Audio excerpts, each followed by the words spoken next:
All right. Well, today on the show, we're excited to talk to Rob Dixon. Rob, how are you today? Well, thanks. Good. Thanks for having me.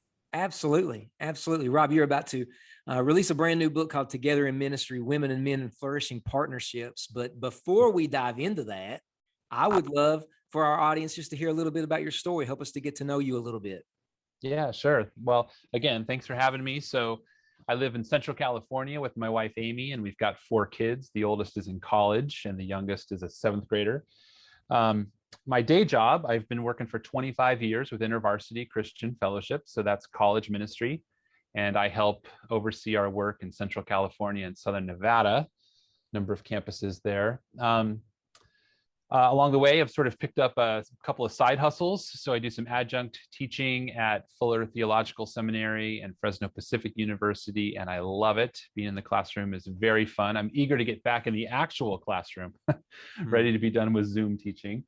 And then really my passion, Mark, at this point is helping churches and organizations learn how to more effectively build partnerships between women and men in the context of ministry. And I'll take every opportunity I could get to teach and train and consult and coach on that topic. And then, like you said, Together in Ministry is about to be launched into the world. I'm really excited about that. Yeah. Can you comment on where that passion came from, that passion to help the church grow in this area for you? Yeah, well, it's a long story. I'll just share a couple of highlights. So it starts way back when I first got involved in ministry with InterVarsity as a student in college. That's just how we did the work. Men and women working together, not uncommon to have male and female students co-leading Bible studies and things like that. So it was just always a part of my experience. And then because I went to school in a part of California where some of the churches tended to be more conservative in their theology around women in leadership, it just was always something that came up as a question. Is this okay? Is it all right for women and men to work together in partnership? And so I spent a lot of time wrestling with the scriptures and thinking about reading books, anything I can get my hands on around that. And in the book, I tell a number of stories of kind of some of the challenges of working through kind of the reality of men and women working together and external pushback to that. And then at some point, Mark, I thought this feels like something I really want to work on intentionally. And so I enrolled in a doctoral program at Fuller Theological Seminary and spent 4 years researching this topic. And so Together in Ministry really is the fruit of 25 years of ministry experience combined with 4 years of doctoral study. And so I hope it's a blend of practitioner kind of stuff as well as conceptual or academic stuff. Yeah. And so what is the impact on the church when so often it seems as if women and men are isolated from one another intentionally on purpose? How does that impact the church? Yeah.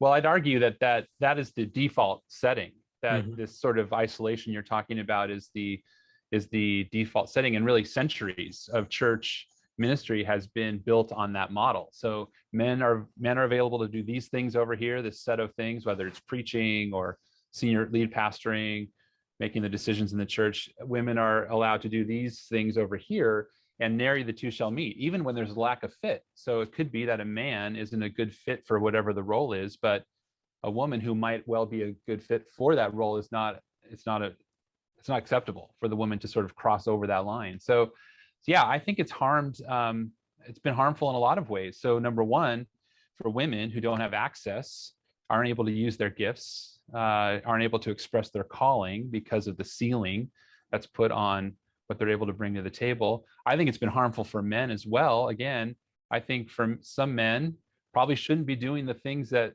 the church culture requires them to do. They're not a good fit for that, right? So but they have to sort of live in those channels because that's how we've decided we're going to do the work. And then I'd argue lastly, Mark, that it's unhealthy for the mission.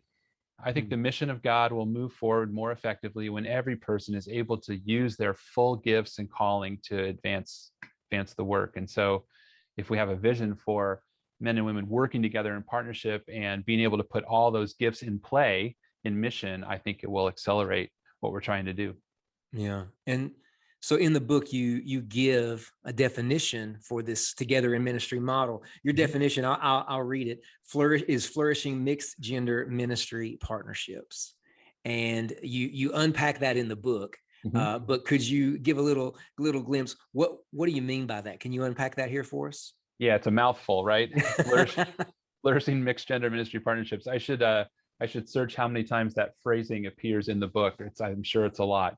So I'll start with the end of that first, and then come back to this idea of flourishing. So when I entered my research process, I was trying to assess the best set of attributes or characteristics that would compose ministry partnerships between women and men. So that's the context. Is I'm thinking about any place where women and men are working together to advance God's mission, a church, an organization, and it could look a variety of different ways. So my own experience of 25 years of ministry, I've been supervised by women, I've had women as peers, short-term partnerships, long-term partnerships, I've supervised women. So I think partnership can take a lot of different forms, but that's the context I'm curious about.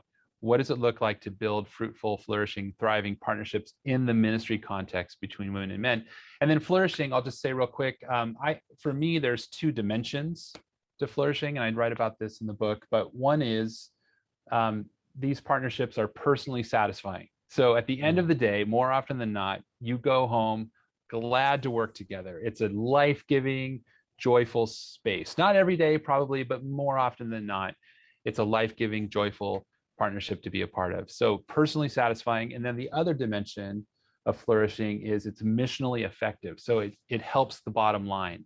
It gets the job done. It's the mission advances because of the partnership. So it's not just, hey, we're buddies, but we're buddies getting the job done more effectively, if that makes sense. So it's those two dimensions of flourishing. And together in ministry, my goal is to lay out a roadmap.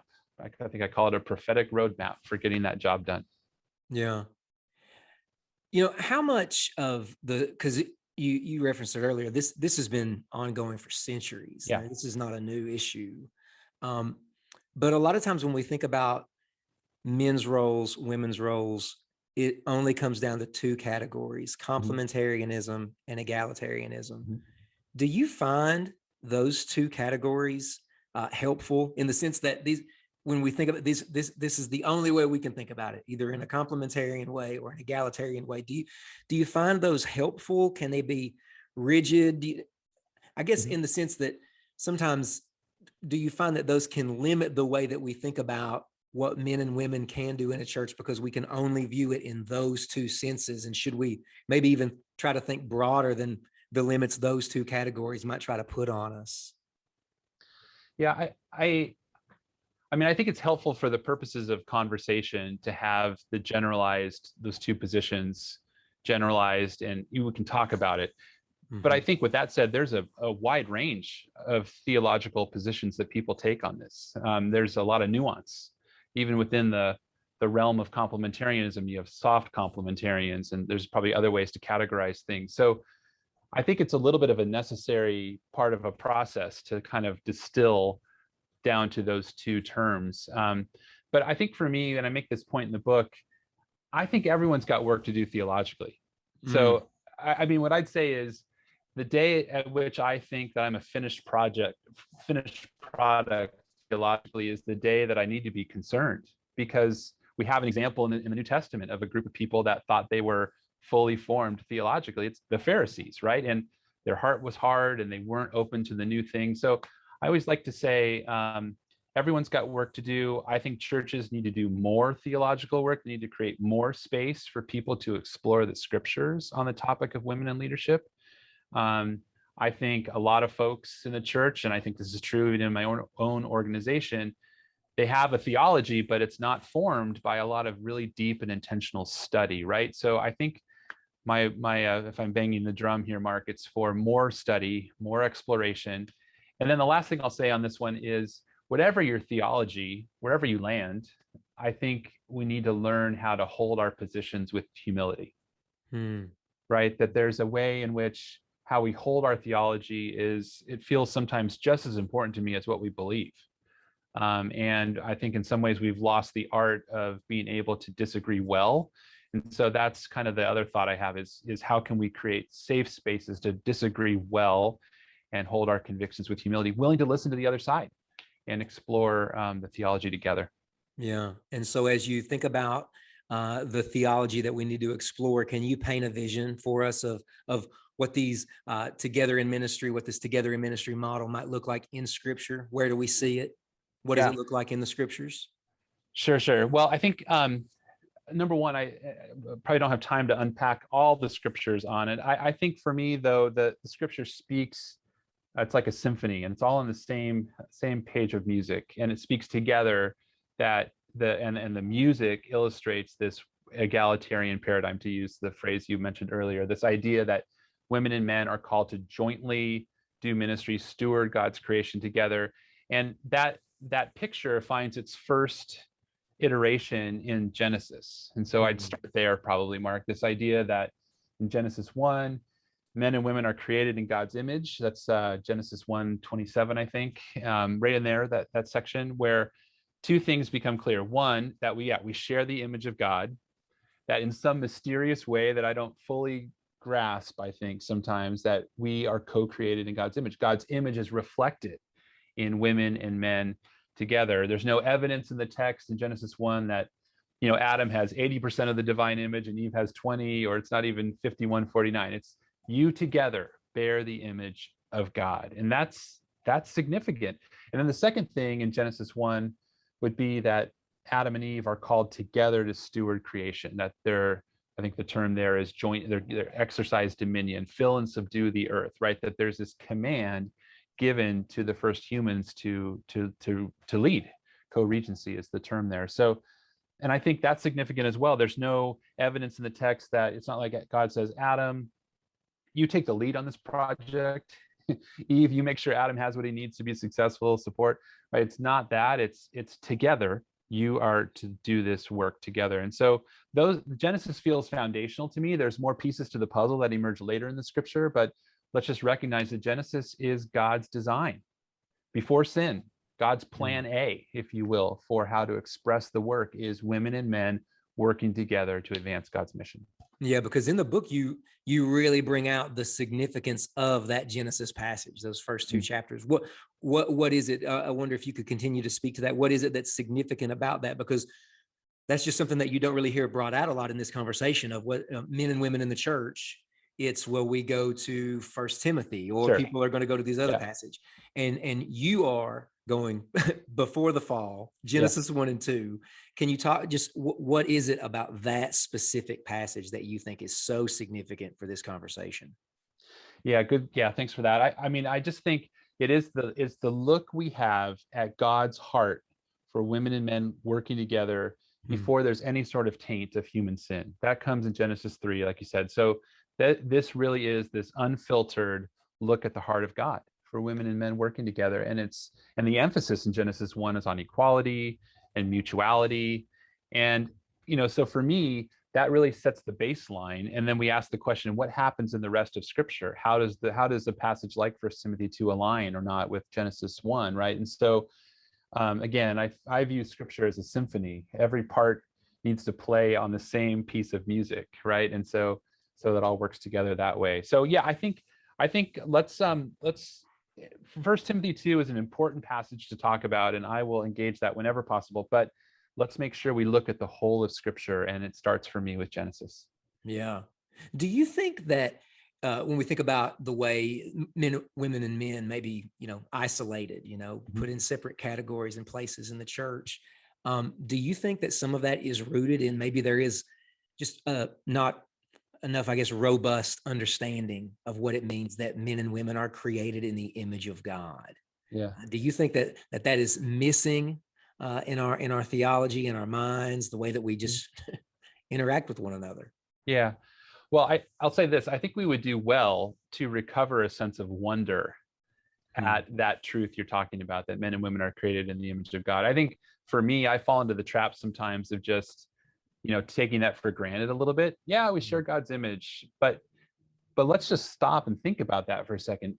We bear the image of God. Like there's something remarkable about that. Amazing. It's what differentiates us from the rest of creation. It's the part of the creation story that God looks at and assesses as very good, not just good, very good, right? It's the thing that makes us unique as humans. And I I mean, I think for that as a foundational truth, what it means is that every human being, regardless of gender, ethnicity, socioeconomic status, circumstance, every human being has inherent intrinsic dignity and worth and value, right? And so that, I mean, it's one of the implications. And so I think wherever that dignity and worth is threatened or marginalized, as Christians, we need to stand up and do something about that. We need to recognize that and do something about that. We often talk about justice. And I think that's the paradigm for that, or it's the baseline for that, that every human being has dignity and worth. And one more thought on this, Mark, I think in our churches, when I look back at church history, when I look at the present, when I make the rounds, I think too often women are marginalized. Women experience some degree of marginalization or oppression in their church experience. And so I think this truth of women being created in the image of God motivates me, along with some other things, but motivates me to say, let's do things differently. Let's change the equation here. Let's create a system where women can thrive, where women can flourish, where women can have full dignity and worth and not have to contend with this experience of marginalization. Yeah. I could see churches that might be in this conversation and think, oh, well, Rob, everything you just now said, that describes us. Our church is a place where women can thrive. Our church is a place where, we're not marginalizing women. What are some ways that churches might actually be doing this or can do this? Yeah. And they're just not aware of it. Yeah. Great question. I think first thing I'd say in response to that is ask the women. Right? So you probably need to hear from the people in the context. But maybe I'll offer a bit of a list, Mark, that when I was writing together in ministry, I realized there was this kind of a set of reoccurring villains. I call them the villains. These are ideologies or theologies or paradigms that marginalize women. So I'll give you a couple of examples. I mean, one would be what we've talked about already, which is this theology that restricts the full participation of women in the work. That is a huge barrier. And in too many churches around the world, there's a cap, there's a ceiling on what women are permitted to do. And it's a theological cap, and that holds women back. I think another one would be, we talked about gender roles, same thing. So there's this, I think in the book, I use the word calcified, but system of gender roles where men do these things, women do these things, and nary the two shall interweave. And I think that's a problem for women in the church. It's a problem for men as well. Another one would be, I think we have this essentialist thinking where masculinity is defined by this set of characteristics and femininity is defined by another set of characteristics. And of course, the problem with that is you're always going to find exceptions.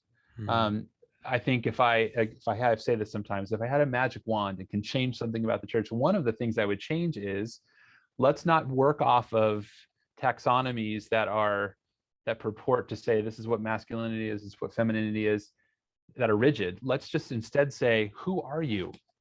How has God wired you?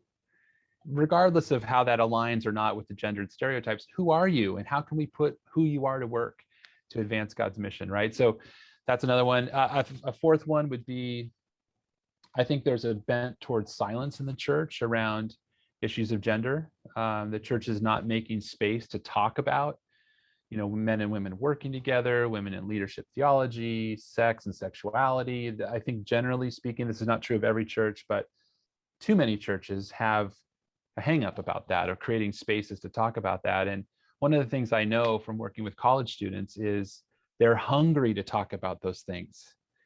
And if the church isn't willing to provide safe and well-lit or well-facilitated spaces to talk about that stuff, these students are going to go somewhere that will.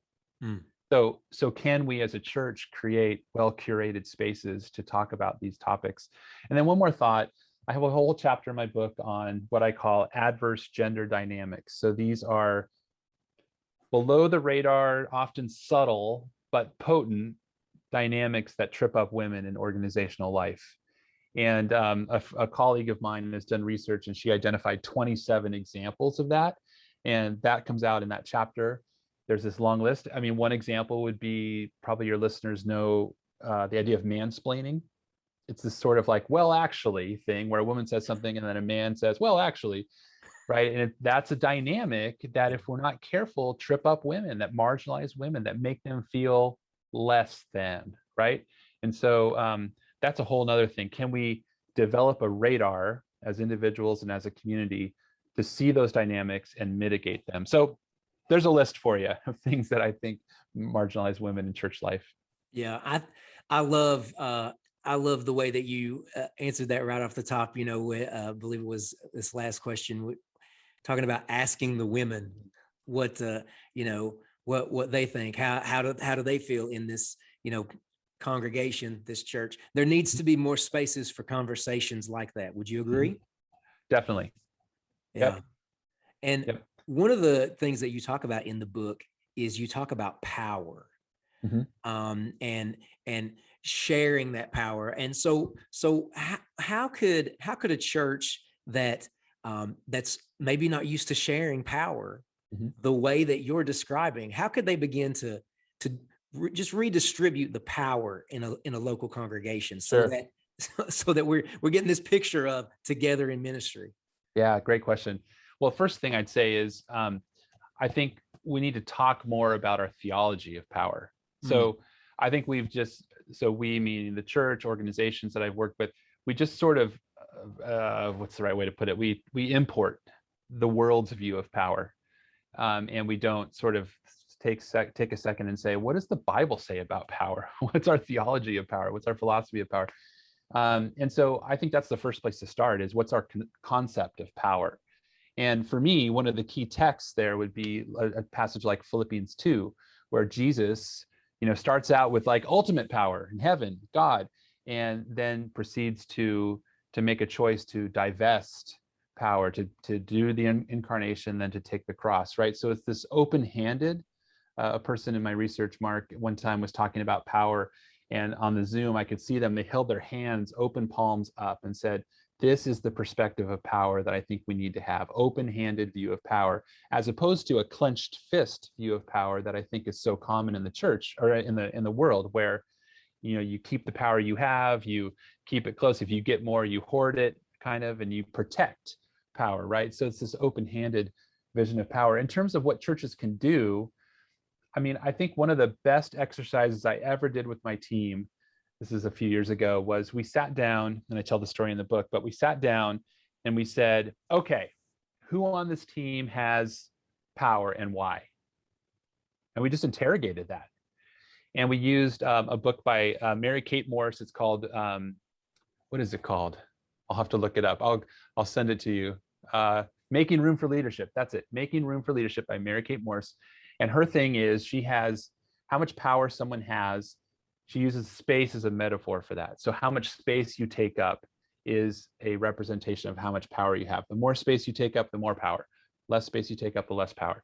And the how much space you take up is a function of all kinds of social metrics. So if you're a male, you take up more space. If you're a white male, you take up more space. If you're tall, like I am, 6'5", you take up more space. If you have positional authority or experience, you take up more space. And so you can sort of break it down that way. And so we did that with my team. And the team, we went around and we said, how much space do we each feel like we take up? And we responded to each other. And one thing became abundantly clear, Mark. They all looked at me and they said, Rob, you take up a lot of space on this team. Like, I had all of the social metrics work in my favor, whether it's like gender, ethnicity, I had the title, experience, years of ministry, I mean, all of that. And the next conversation, and I'll end with this one, is, well, this is how power is distributed on our team. Do we want it to be that way? And if not, what can we do to rearrange the power? And so one of the really practical things that came out of that was me saying, okay, I can delegate more leadership to others on the team. That's one way for me to take up less space and for others to take up more space. What it required from me was looking ahead, being more proactive about the agenda, right? Like making better decisions earlier about what we were going to talk about. But once I did that, it was a win. It was a win for the whole team. It was a win for me, less work to do, more, and it was a win for the team, more shared leadership. And so I think that's probably one place I'd start with churches. What's your view of power? What's your theology of power? How does power allocated on your team or in your context? And then is that how you want power to be allocated? And if not, what are some things you can do to rearrange and share power? Yeah. When a lot of the times when people begin this conversation usually can center on barriers Yeah. between men and women. Mhm. And a lot of times this is the only place the conversation has. When you talk about men and women together in ministry, Mhm. it's all about barriers. You just had this fascinating chapter in your book, and you talk about the Billy Graham rule. Uh-huh. And you bring out a few things, three, in fact, Mhm. that are unintentional dangers of the Billy Graham rule. But that Billy Graham rule, we can describe it for anybody that's not familiar with what I'm talking about. It's just applied blanket statement over every church, over every relationship. And can you just unpack that? What maybe you would want to explain what is the Billy Graham rule, but what do you see are just some inherent dangers in just applying that blanket wise over every church, every ministry? Yeah. Yeah. Billy Graham rule. I've joked before. It's the 11th commandment, I think, in a lot of ways. So quick backstory. Billy Graham is like in the 1940s, I think. He and his leadership team gathered at a hotel not far from where I am, actually, here in the Central Valley of California. And they set up some rules that would govern their ministry. They had a few of them. One of them was about financial integrity. One of them was about accurately reporting numbers. And then one of them was the rule that's gone on to become enshrined in how churches do ministry the world over, which is that Billy Graham was never going to be alone with a woman that wasn't his wife. It was this sort of systematic process of A, keeping Billy Graham from lapsing into sin, making bad decisions, but B, avoiding any sort of look of impropriety there. And so that was 75 years ago. And that rule has stood the test of time. It really is the ground rule that many churches function with to this day. It's established policy. Now, to the critique, I think for one thing, we need to say that the Billy Graham rule hasn't solved all the problems. Let's just be honest about that, right? So I'm sure it solved many, but it hasn't solved them all. And Me Too and Church Too, I think, make this point so vividly and eloquently. And I bet the vast majority of your listeners know the story of someone, likely a male pastor, who has in some way transgressed the Billy Graham rule, fallen into sin. So it hasn't solved the problems it was designed to solve. It did for Billy Graham, but it hasn't more broadly, right? But with that said, there's a couple of, I think, unintended consequences, like you mentioned, that came out in the research. And so I'll walk you through those. The first one is that the Billy Graham rule, a rigid application of the Billy Graham rule, can mean that people are unable to do their jobs. So I remember a woman telling me a story of they had just hired a man onto their team, and she was going to be a supervisor. And she looks into the camera and she says to me, if I can't meet with him and help him with his job description, train him to do his work, make sure he's on the right track with the Lord, if I can't do those things, I can't do my job. If I can't meet with him, I can't do my job. So that's probably one unintended consequence. A second one would be that I think the Billy Graham rule perpetuates a narrative that's unhelpful and untrue. And it's the narrative that people are unable to constrain themselves and their sexual impulses. Something's going to happen if we're alone in a room together. The reality is that narrative is something that we need to push against in the church, that we need to disciple people to work through their issues so that narrative ends up not being true, right? But the Billy Graham rule kind of perpetuates that narrative as normative, when the reality is I'd rather the normative narrative be we can find healing and wholeness, and we can move forward with integrity with one another. I think that's a better narrative to perpetuate. So that's the second one. And then a third one is that I think it communicates that women are a threat. It communicates that women are a threat. And if you read the foreword of my book, it's written by Ruth Haley Barton, who is just a hero to me, has mentored me from afar through her books. But she writes a story about how it felt to her to be on the receiving end of the Billy Graham rule, and how painful that was, how minimizing that was for her, how that made her feel less than, right? And so I think it communicates that women are threats, women are a problem in the church. And so that's a third unintended consequence. Maybe one more I'll just tell a quick story, if that's okay, Mark. So I was talking to a woman in my research, and she told me a story about driving to a conference on the other side of her state. And there was a man that had the same job she did. And so she proposed that they would carpool together. And he said, I can't do it. I am a Billy Graham rule follower, can't do it, sorry. And she's telling me this story and what that moment communicated to her. A, she's a threat, some of the same things we've been talking about. She's a threat, that his purity was more important than her safety, because she felt like driving across the state in the snow would be safer if we were together, right? But then the main thing that she talked about, which just stays with me, is she said his choice to adhere to the Billy Graham rule in that way deprived me of my agency. It robbed me of my agency, my access. So, and the story she told was, we go to these conferences. On the way back from the conference is where we make the decisions about what we're going to do with the content from the conference. And by not allowing me to be in the car for that, I didn't have a voice into what we were going to do in response. And that was so poignant to me and painful. So anyway, there's a few of the unintended consequences. So let me just say one more thing, which is that the solution in the research was a contextualized approach to boundaries. Boundaries themselves aren't a bad thing. Having boundaries is wise. But can we, instead of taking one rule that worked for one guy in one unique situation 75 years ago, can we choose to take a contextualized approach? What works for us, given who we each are, given where we're at in our journey, given the culture in which we're a part of? What choices can we make about our partnership? And then the decision is to say, let's communicate about that, and then let's move forward with wholeness and integrity, with accountability as needed. So I think it's more of a contextualized approach, as opposed to sort of taking this one rule and making it normative for everyone. Yeah. Yeah. That's powerful. I love that. Can you, talk about, in the book, you mentioned how the differences between men and women actually advance the church's mission. Yeah. How does that happen? Yeah. Well, for one thing, in my research process, I read a number of books on men and women working together from a secular perspective.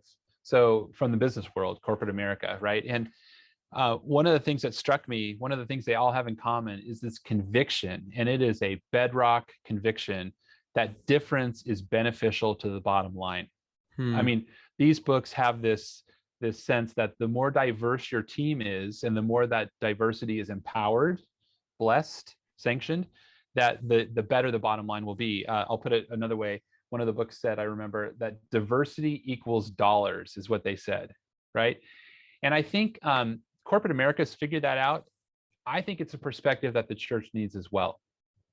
In fact, generally speaking, I think corporate America is ahead of the church in this area, but I don't think it should be that way. Diversity was God's idea in the first place. Back to Genesis, right? Diversity was God's idea from day one. You are created male and female. And so I love for the church, again, magic wand, I'd love for the church to become a leader in this vision for diversity and difference being beneficial to the bottom line. So the research process made a couple of different points about this. One would be, difference is important. I think difference reflects God's handiwork. Each of us are fearfully and wonderfully made, to borrow from the Psalms. And I think there's something really beautiful about that. Our uniqueness is a wonder and an asset. So that's the second thing. When mixed gender ministry partnerships are allowed to flourish, these differences are valued and leveraged, to use a word, leveraged for the advancement of God's mission. So people told me stories about, they recognized this difference in me, and they said, you should use that. And when I did, right, there was beneficial effects in terms of our ministry. And then the third point that came out from the research is that differences are welcomed, they're useful, whether or not they align with this gendered stereotype that we've established, like I was talking about earlier with the taxonomies. Whether or not the differences align with who men are supposed to be, women are supposed to be, they're still useful for the sake of ministry. So I think for me, maybe the vision I'd propose to the churches and the folks that are listening would be, make space, and it takes space and time, I think, but make space to get to know who each person is uniquely, how they're wired, what their gifts are. Do your spiritual gifts inventories, what their temperament is. Do your Myers-Briggs or your Strength Finders or Enneagram, whatever your flavor is there. Understand who people are, how they're wired, again, whether or not that aligns with an established stereotype, and then make the assessment of how how they're wired can be useful for the advancement of your mission. I think that's the way to go about leveraging difference for the sake of mission. Yeah. You talk about this in the book, but do you, just as I'm reading the book and as I listen to you talk, and then I think about my context as a pastor of a church, every church needs to articulate, this is what together in ministry will look like in our church. Would you agree with that? It shouldn't be assumed by the staff. It needs to be articulated, even written down. This is what this looks like in the church. Yeah, I would. And I'll say something about that, which is, I think the conversations about this will be really awkward. So when I say you should talk about boundaries, when I say you should talk about expectations as you start a partnership together, when I say you should evaluate how your partnership is going, I don't mean to say that's going to be easy. In fact, the opposite is true. I think those conversations will be super awkward at the beginning. The reason is because we don't have a track record of talking about this stuff. In fact, the track record we have is, men, you go over there and talk about these things. Women, you go over there and talk about these things. We haven't modeled how to have healthy interactions between women and men. I mean, I drop off my kids, this is years ago now, but I dropped off my kids one time at a church we were visiting. And last thing I hear as I'm walking out of the room is, okay, boys, let's go over here. Girls, let's go over here. Don't get me wrong. I think there are legitimate opportunities, like breaking out into gender groups is legitimate, and there are good reasons to do that. But I think for me, we haven't done a good job of teaching people how to interact well. And so the conversations will be awkward until they're not. And my encouragement to folks is, the more you press into it, the more you push into those conversations, I think over time, the more normal they will become, the more easy they will become. Well, a woman told me a story about, she was taking on a new supervisee, a male, and she sat down at the beginning of their partnership and just asked him a bunch of questions like, have you ever been supervised by a woman before? Do you have any feelings about that? Do you have any concerns? And she said to me, like, that conversation, he would look like he had been hit by a train. He was so freaked out by it. And then she said to me, but 5 years later, that conversation is easy for us. It's normal for us, right? We've managed to make it something that is normal. And I think there's a lot of power in that. So my encouragement to listeners, push through the awkwardness, have some courage, and I think it'll get better. Yeah. And so, Rob, last question. For the church leader that's watching this or listening to this, I mean, there are in the audience church leaders, pastors, and people that serve churches in different ways, and they hear this and they want to begin these kind of relationships. They want to see this vision become a reality in their church. Can you give them a place to start? If you were to say, hey, I think that this is the place that you should begin, and it might be even what you just now said, conversations, but what's a place to begin for the church that hears this or reads your book and says, man, this is us, we're in, where do we begin? Yeah, that's a great question. I mean, my publisher would want me to say, Mark, the first place to start is to buy my book and read it. So we'll just put that out there. I do think, in all seriousness, I wrote the book with the idea that people would read it in community. I mean, I'm great for individuals to read it. And I think that's a valuable thing too, but I would love to see communities read it together, leadership teams, elder teams, pastoral teams, read it together. There are questions at the end of each chapter so I've done the work of setting up the conversation for you. You just have to read the question and respond to it vulnerably. And I think that will be a great way for groups to get rolling. Beyond that, if listeners want a super practical thing to do like tomorrow, I think I'd offer this idea. You partner alongside someone, maybe it's someone of the opposite gender, maybe it's someone you are on the greeting team with at church, or someone you are on the elder board with, or something. You work with this person in some form or fashion. Go grab coffee with them. Go grab after church or something, go grab a coffee and just ask, how is our partnership going? It's not rocket science. It may be awkward, like I was just saying, but I think it's a great place to start. So I don't think, generally speaking, we do reflection or evaluation well, and I think that's particularly true in a mixed gender setting. So all that said, push through the awkwardness and have that conversation. How's it going? How could we partner together more effectively? What are some things we could do? I think that opens the door to a wealth of conversations to follow, I think, but it's that initial conversation that I'd encourage. Yeah. Yeah. Rob, thank you so much for your time. This has been really helpful. This has just been You such a bet. good conversation. You bet. As I was reading your book, I do think that church leadership teams should read this book, read it together. One thing that I was thinking as I read your book, is there another book like this? I can't think of one. Yeah, there are. So I'll give a couple of shout outs if that's all right. So I Yeah, think, please do. yeah, in Yeah. the early 2000s, I to me the two seminal books on this topic. One is a book by Carol Becker called Becoming Colleagues, Okay. and she was the first one to do some real work on this. Then followed quickly after that by Ruth Haley Barton, who wrote a book called Equal to the Task, Okay. Yeah. which is wonderful. More recently, in the last couple of years, two books came out that I think, for me, Together in Ministry fits right in with them. One is called Better Together by Danielle Strickland, and it's a great book. And then the other one is, you're going to love the title of this. It's called Beyond Awkward Side Hugs. That's awesome.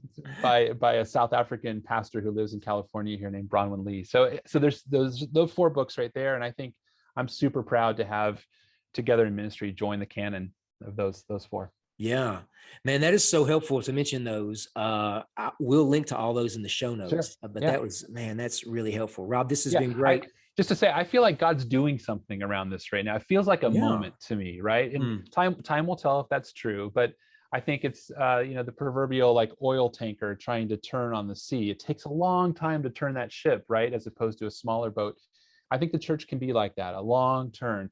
But I think the ship is turning, and I hope that a book like this one helps that to happen quicker. Yeah. Yeah. So Rob, we'll make sure, obviously, the link to the book is in the show Sure. notes. Rob, where are other places that people can connect with you and your work online? Yeah, I primarily, with all the social media out there, I primarily focus on Twitter. So if people want to follow me on Twitter, they totally can. It's Rob F. Dixon, Dixon. And then I have a website, and Mark, let me just set the expectation bar really low for folks. It's homespun, it's a work in progress, but people can find me at Dr. Rob Dixon, Dixon.com.